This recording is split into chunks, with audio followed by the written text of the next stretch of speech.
Welcome to Built to Go, a van life podcast. I'm your host, Jeff Wagg, coming to you from the College of Curiosity and this rather echoey garage. This is episode 94, and this time we're going to talk about games you can play while you're driving that won't distract you from the road. We're also going to do a tech talk about the different detectors you should have in your van and when you should replace them, a product review of a 12-volt charger that will charge your new computer, and a tale from the road involving a rather stupid and tragic incident. Hello everyone, welcome back. I am recording from the inside of this garage because it's a place where I used to be able to park my NV200, but a place that my ambulance will never see the inside of. And well, the ambulance seat is in here, and I just wanted to sit in it for a little. All right, I'm a little strange. If you haven't figured that out by now, this is the episode you're going to figure that out. Anyway, before we get started, I have a couple little pieces of business to attend to. First off, just so you understand what things are like when you're building out your van, I'm having a very down time building my van. I've run into a number of problems, and I'm not happy. I am not happy. I miss the fact that I had a perfectly built out van that I could hop in and go anywhere I wanted, anytime I wanted. Now I've got this half-finished ambulance that, honestly, I think I've done more damage to it than construction. And well, it kind of sucks. So this may happen to you. So what do? You take a break and you keep going. And that's what I'm going to do. I am going to finish this thing. I am going to make this into the camper van I want. And we're going to travel great places together. But for right now, I'm just kind of annoyed with it. So I'm going to take a step back, and that's okay. But perhaps more importantly, we need to discuss the fact that I am a hypocrite. I mean, I don't try to be a hypocrite, but I did do something hypocritical, and you may have caught it, and that was this. Episode 90, I recorded while I was driving my van. And I mentioned that I was doing it safely, right? I was on an interstate, mostly straight. There were no other cars around. I wasn't holding the camera or anything. It was right by the front of the windshield, so I was looking forward. I mean, it was as safe as it could be. But then in episode 93, I mentioned that driving your van is the least safe thing you can do in your van. So how can those two things both be true? Well, they can't. They can't. The bottom line is that if you are driving distracted, well, that is not good, and you shouldn't do it. And there's no reason for me to record this while I'm driving my van, so I'm going to stop. I won't be doing that anymore. I was called out on it. Thank you for that, and it isn't going to happen again. So, that said, I am about to do something that's going to seem perhaps even more hypocritical. I want to talk to you about games you can play while you're driving. And while technically they could be considered distractions, they're also things that keep you awake. And balancing distraction and keeping awake is a very important thing. So you have to use your own judgment. If you find playing these games distracts you, stop it. But if you find that it helps keep you awake on these long trips, by all means, do it. So some of these games involve two people, some involve one. And if you're traveling with two people, this is a great game that my wife and I invented, and we call it Echoes, or at least I call it Echoes because I needed to give it a title to do this podcast. And it works like this. Somebody starts and plays a song. They can pick any song they want. But, as you know, people often fight about what songs we're going to play. I don't want to listen to country music. You know how that goes, right? This solves that and is fun. So let's say I play the song Let It Be by the Beatles. Okay, fairly inoffensive song. The game is the person you're traveling with then has to pick another song, but it has to have a connection to the first song. So let's say they then pick Live and Let Die. All right, well, there's two connections there. They're both Paul McCartney, and they both have the word let in it. But then let's say the next song is by Guns N' Roses. And you might be like, well, what's the connection there? Well, the connection is that Guns N' Roses also did a famous version of Live and Let Die. And so maybe you don't like Guns N' Roses, but you do like Adam and the Ants. So then you play the song 5 Guns West.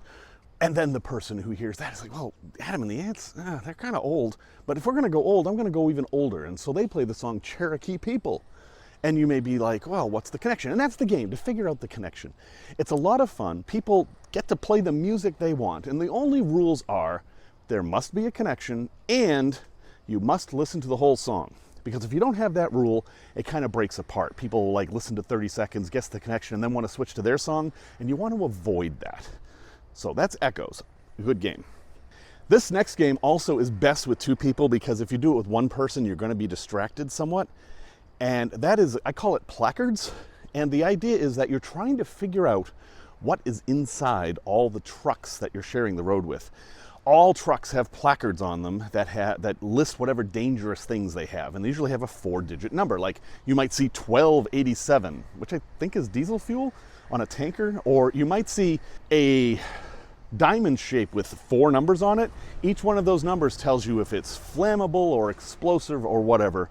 There are apps, and I'll link them in the show notes, that tell you what those things are. And it can be kind of fun to see what you're sharing the road with. It can be a little scary too. Now, if you want to play this game by yourself, I do not recommend you look things up in the app while you're driving. That would be distracted driving. But if you want to like write down on a notepad all the different numbers you saw and then look them up later, that could be fun. Here's a game that I invented. I was driving from Massachusetts to Florida on a very long trip. I think I had to do it all at once. I wasn't going to spend the night, and I needed something to maintain my attention. So I invented a game called Roadkill. Roadkill is not a game where you are trying to create roadkill. It's a game where you're trying to keep track of it. Now, at the time I did this, I was able to post Facebook posts with my voice.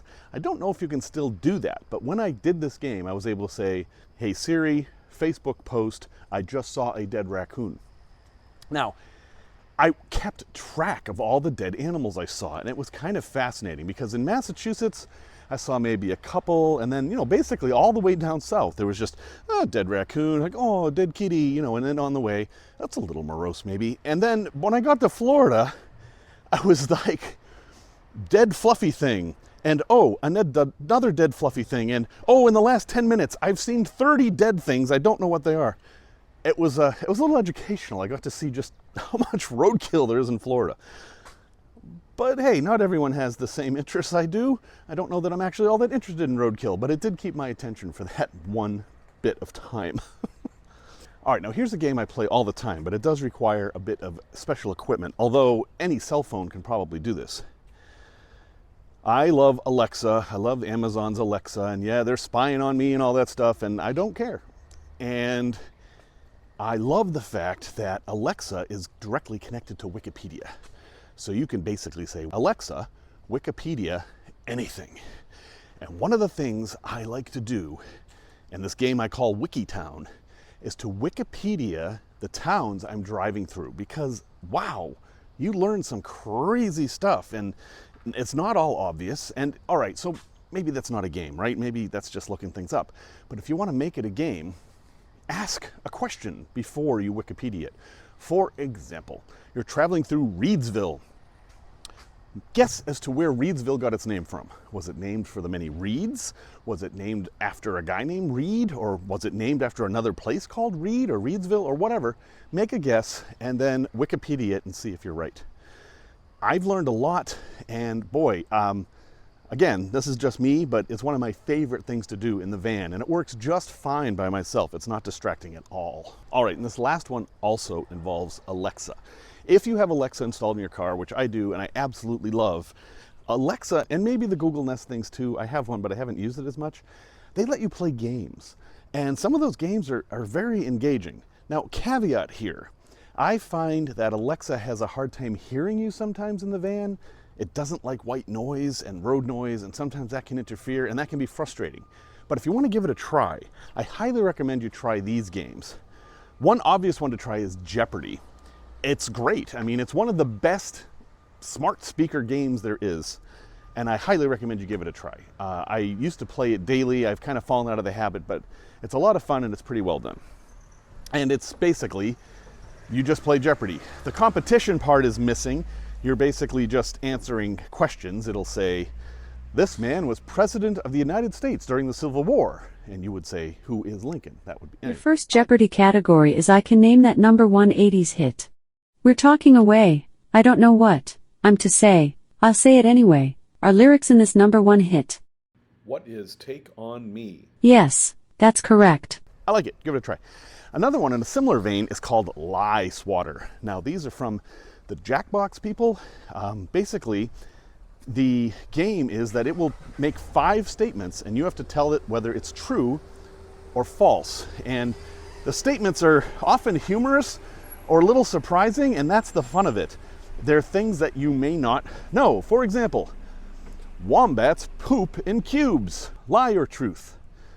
Well, the answer is true, as it happens. It's a little bit of a strange thing, and there's even a reason for it, but I'm a little off topic here. But anyway. Afghanistan buys more Adidas tracksuits per capita than any other nation. True. You answered truth. And you were wrong. That one's a lie. Give Lie Swatter a try. And with all of these, you just have to say, Alexa, play Lie Swatter. That's it. Another one that's pretty good, and this is a classic car game, is 20 questions. It's just like regular 20 questions, except you play with Alexa versus another person. And it's really very good. It's kind of amazing at how good it is. This database they've created for 20 Qs is just amazing. The only thing I've never been able to get it to guess is baby. So see if you can get it to guess baby. I've never been able to do that. And then there are some really elaborate games if you really want to get into them.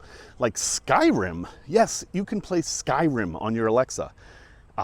It's your basic choice, go left or right or fight the rogues or whatever, but it exists. In fact, there are hundreds and hundreds of games for Alexa, and there are many, many for the Google Nest as well, but I find that Alexa is actually better. And if you don't have an Alexa installed in your van, or 3 of them, which I think I currently have installed, you can play these on your phone. You simply get the Alexa app for your phone, and then it's a 1-button tap on the screen, and you can say, Alexa, play this, and it'll do it through your phone. I know that there are tons of other games people play. There's the license plate game and the alphabet game and all those, but I thought I would introduce a few new ones, and hopefully some of these games will give you some entertainment on the road. If you have a game that I missed and you feel I should mention, let me know, and I'll add it to a future episode.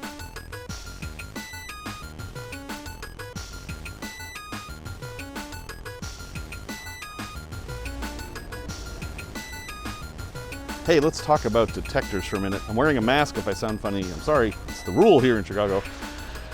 Yes, you should have a smoke detector in your van. There's actually 3 kinds of detectors that are useful in vans. There's the smoke detector, which is fairly obvious, but I think maybe even more important is one like this. A smoke detector with a carbon monoxide alarm. Carbon monoxide is the thing that's really scary in vans, so I definitely think you should have one of those. There's also a thing called an explosive gas detector. So here's one here. Carbon monoxide and natural gas. It should detect propane. But here's the problem. They're 120 volts. I have never seen one that wasn't 120 volts. And while yes, it has a battery backup, these things apparently use enough power that that's a problem. I would really like to see them come out with one of these that runs on 12 volts. But here's a few little things you should know about these things. You do not want to buy a 120 volt hardwired one for your van. That is bad. You want one that runs off of a battery. And you are going to check this battery fairly often. They recommend you check it every time the time zones change or the daylight savings time changes, which may or may not be the case where you live. So I'm going to say every time it's a solstice, change your battery.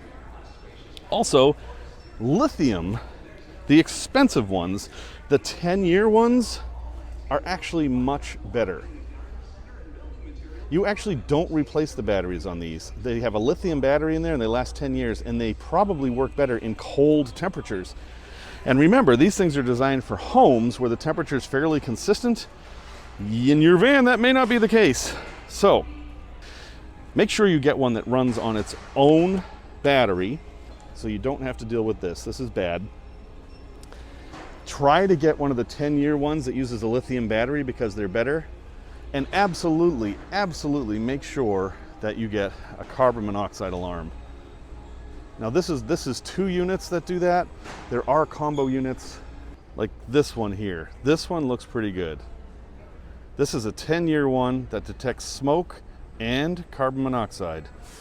It has everything you want. Now, it's $50 here, which may seem like a lot, but let me tell you, dying from smoke or carbon monoxide is a lot more expensive. So of the ones here, I recommend this one. You, of course, can get these on Amazon. I'll have links there too. But definitely make sure you're protected with a detector. Another thing that's not obvious about these things, they expire.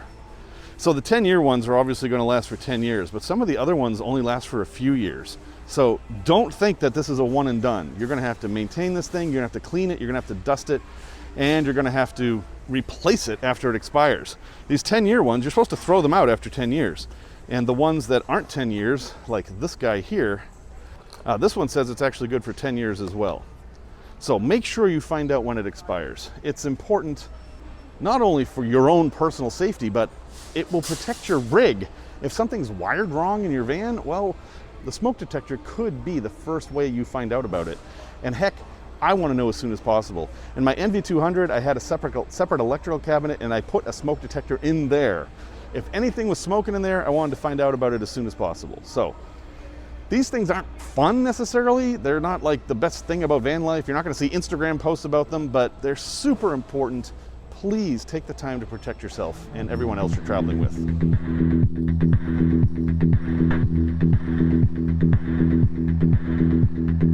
A place to visit. I was fortunate enough to live in Utah for 4 years back in the early 90s, late 80s, and one of the things I never got to see, but did get to see later, was this crazy thing way out in the desert, but pretty easy to access. The story goes like this.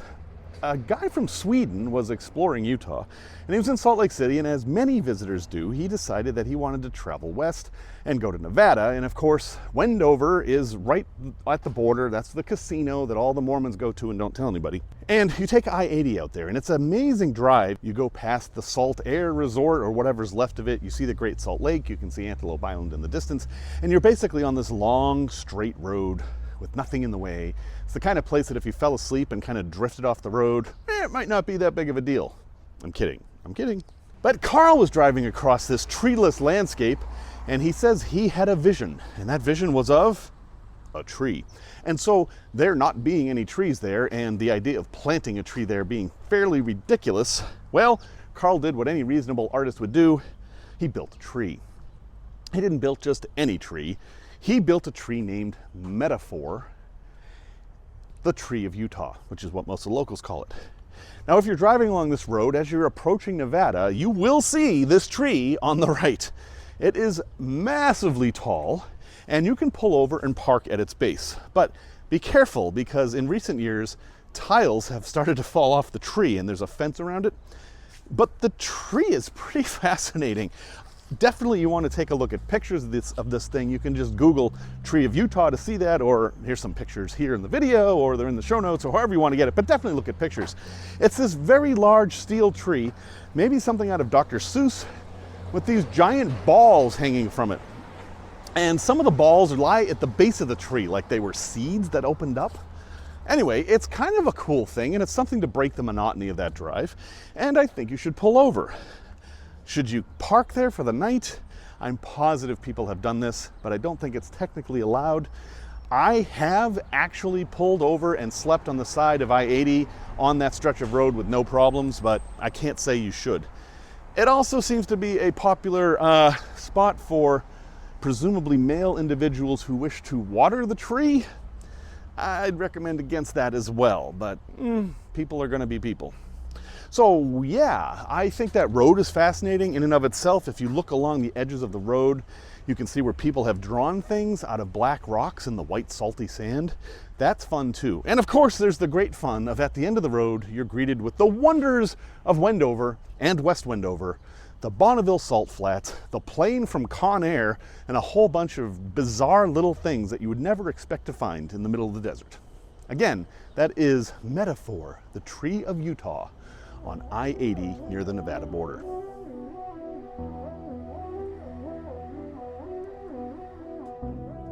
Tales from the road. So I'm not terribly proud of this story, but hopefully someone can learn something from it. This was many years ago, maybe 2007, 2008. I was driving from Connecticut to Vermont, although oddly I was in New York, which doesn't make sense if you look at a map unless you realize I was in very western Connecticut and I was taking 87 up to Burlington. That actually does make sense. At any rate, I'm driving up And I find myself in one of these annoying situations where I'm kind of blocked in by cars. I was in the left-hand lane with a car right on my bumper, another car in front of me, and a car to the right of me. This is not a good place to be. You know, you want to try to maintain what's called a space cushion when you're driving, and no, this was bad. So, I was trying to get out of that situation, and the official recommendation, if you're in that situation, is to slow down, forcing the car behind you to slow down, and then you can move over to the right. But this guy wasn't really having any of that. As I slowed down, he just kind of got closer to my bumper, and he was making me nervous. So I just decided to sit tight and hope that somebody would move, and then eventually the car in front of me did move. He sped up and pulled over, actually took an exit. Great, I had room. So I started going a little bit faster to pass the guy on the right so I could get over in the right-hand lane. And, well, he was one of those that likes to match your speed. Oh, are you racing me? Well, let's go then. And I'm just trying to pass him, and he was matching my speed. And now we're well over the speed limit at this point. I'm like, well, I've got to get out of this situation. So I sped up a little bit more, and I was going significantly faster than the speed limit at this point. And I pulled ahead of him, pulled over into the right-hand lane, and started to slow down so everyone could just leave and pass me and get out of the way. And I passed into a construction zone. And I didn't think anything of that. I was slowing down. But the police officer, the state trooper, who was parked right at the beginning of the construction zone, did have a little bit of concern with my speed, and, well, blue lights flashing, pulled me over, and we had a nice chat. Now, in that chat, I didn't actually try to defend myself. I was speeding in a construction zone. That's all there was to it. And while there were extenuating circumstances, I'm in control of the vehicle's speed is my responsibility, and I was going too fast in the construction zone. I think he got me for 12 over in a construction zone, and that's not good. That is not a good thing. So what happened was he was very efficient and curt and not very talkative and wrote me a ticket. I think it was for $150. All right, bummer. You pay the ticket, right? I got some points on my license, but I didn't have any other points on my license, so I wasn't too worried about that. But what I didn't know was that in the state of New York, at least at the time, your ticket is not the end of the story. Not only do you get a ticket, you get another one the year after, and another one the year after, and you actually get 4 years worth of tickets. It's like a subscription to a ticket. And so after the second year of getting these tickets in the mail, there was an option to pay it all off so you wouldn't get any more. And I took that, and I think the entire thing cost me about $400. So, moral of this story is you really need to respect construction zones, which I do. I did not mean to speed in the construction zone. It was in this weird circumstance that when it started, there wasn't even a construction zone. But I tell you this story so you'll be especially careful in construction zones. And these days, you have to watch out for cameras as well, because camera ticketing is way on the rise, even on interstates. And eventually, every single person who speeds in a construction zone is going to end up getting a ticket. Product review. Greetings from my very messy van, my poor van. Anyway, I found a really cool thing, and it is a 12-volt USB charger. And while you might not think that's the most exciting thing in the world, this one's pretty cool because it can do 95 watts total. 95 watts. That's a lot. And what that means is that with this simple cigarette lighter plug-in charger by the company WOTOBEUS, you're definitely going to want to check the link in the show notes for this one. You can charge newer Mac and Windows laptops just from a cigarette lighter outlet. Now, that again is not something that's terribly new, but this is a PD or power delivery USB device. That means it can send 65 watts of power to your laptop to charge it, which is the same as the charger that comes with my MacBook Air, for example. This is huge. This means that you can charge your MacBook over 12 volts without worrying about inverters. And I'm positive there are Windows computers like the Microsoft Surface that act the same way. It does have a USB-C port in it. And that's the most common thing. iPhones come with those now. All Mac products come with USB-C, at least on one end. And you plug that in and it charges and it's great. It does have the traditional USB-A port, so you can plug in all your devices into this one thing, and you can plug in multiple things at once. In short, this one 12-volt charger that plugs into a cigarette lighter outlet can charge everything you have that you charge over USB. Now, that said, there are some issues with it. First off, to draw that much power, you have to have a robust 12-volt outlet. This thing could possibly pop a fuse if you had a really wimpy one. I've tested it in my Awantfi power station, and I've tested it in my Sprinter van, and it has worked fine. So that isn't an issue for many people, but it might be an issue. So just keep in mind that this thing's going to draw some power. The other thing is that it's kind of big, which isn't too surprising. I'm honestly surprised at how small it is. But that means it sticks out from the 12-volt outlet a bit. And that isn't the end of the world, but you're going to have to deal with that. In the Sprinter vans of my era, the NCV3s of 2008 to 2016, I think. The cigarette lighter's in the ashtray, and it kind of sticks out, and so I can't close the ashtray with the thing in. But I don't care. I love it. I love the fact that I can charge my laptop, or especially use my laptop, without turning on the inverter and getting full power. For those of you who, like me, don't want to use the inverter very much, this is a great solution. And the best news is the price. This thing is $37.49. And while that sounds like a lot for a 12-volt USB charger, compare it to the cost of an Apple MacBook Air charger, which last I checked was $79.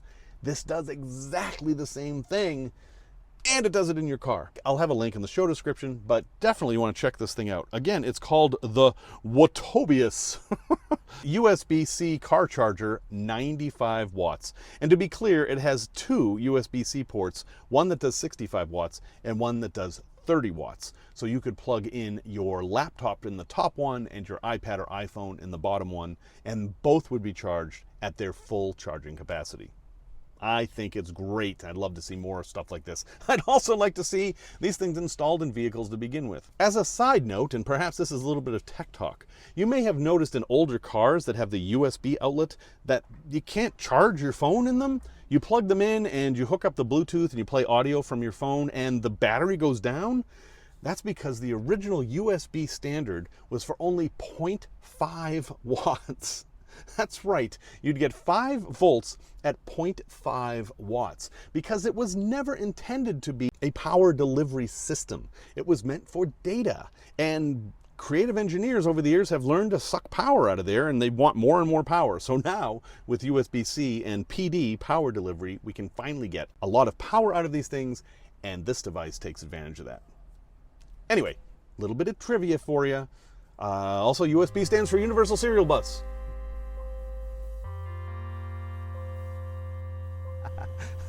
Resource recommendation. All right, so this is kind of along the same line as the games, but this is a fun little thing I found. It's a bit expensive, but I think it might be useful, and it's called HearHere. Now, that's HearHere, HearHere, and it's this app that will use your GPS to figure out where you are and then tell you a story about that place, sometimes by famous actors like Kevin Costner. There's over 8,000 of these stories. And the idea is that you're driving down the road and this thing will say, hey, I've got a story here. Do you want to hear it? Cigars and Stripes, the hip lounge and comedy club on Old Route 66, has been recognized as a hotspot for more reasons than one. And you'll say, well, yes, I do. And it will tell you a professionally narrated story about where you are. Now, I just did the ones in Chicago, and they basically told me the history of Chicago, which, as any Chicagoan will tell you, was founded by a Haitian man in the late 18th century. And it was kind of fascinating. And if I had just come to Chicago, I would have loved learning all that information.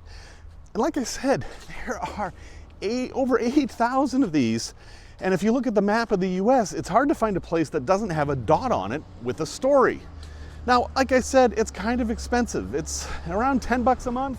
Turns out I was wrong on the price. It's as low as $2.99 a month, and boy, that's not so bad. It seems like a lot, but I'm assuming you can just do it for a month. And if you're going to take a big long road trip, and maybe it was going to take a month. Heck, listening to all those stories would easily be the equivalent of an audiobook. So while I think it's pricey, I do like it, and the quality is really good. This is not just some people mumbling into microphones like, Fort Lauderdale, Florida is known as the Venice of the West because there are so many boats. No, it isn't like that. They're well told, very professional, and really informative. So I am recommending it. I haven't used it very long, but I definitely think you should check it out at least. There's 5 stories free as a trial. No, I'm not getting paid for this. I'm not an affiliate or anything like that. It's just an app I thought you guys might like. So that is HearHere, available in the App Store. Links in the show notes, of course. Let's talk about some news. Haven't done that in a while. I'm recording this largely as an experiment for sound quality. I have a feeling the street noise is going to be too much. But this microphone has impressed me so far, so we'll give it a try. So van life news. First off, Nissan has announced a new van, but don't get excited because it's not coming to the US and it's actually an old van, sadly. So as you may have heard, in the North American market, Nissan has pulled out all their commercial vans. No more NV200s, no more NVs in Canada or the US, and I presume Mexico where they're made. This is kind of a shame because these vehicles were very popular and great for van life, but they're gone. However, Nissan just announced a new van called the Nissan Townstar. And it's kind of a cute little van. It's comparable to an NV200, except it has a larger cargo area, although looking at it, you'd never believe that because it actually looks more like a car. But here's the thing. This van is based on Nissan's partnership with Renault, and it's just a Renault Kangaroo rebadged as a Nissan. So like Chevy did with the Chevy City Express, which was just a rebadged Nissan NV200, well, this new Nissan Townstar is just a rebadged Renault Kangaroo. So it's actually not a new van at all, and at any rate, it won't be available in North America. I'm sad too. Ford has introduced a new vehicle, and it is a Transit, an e-Transit, that is an electric Transit, but it's a cutaway. Now this is interesting because cutaway vans are specialty vehicles. They're what Class B RVs are made out of, what box trucks are made out of, and the fact that Ford would do this means that they are fully committed to electric vehicles. In fact, they just announced they're building an enormous new plant to make these vehicles and their own batteries. So right now, I do not think it's feasible to have an all-electric camper van. I know people have done it in Europe and they're limited to very short distances. But with this kind of dedication from Ford, and one presumes other automotive companies will follow suit, yeah, 10 years from now, we might all be driving electric vans.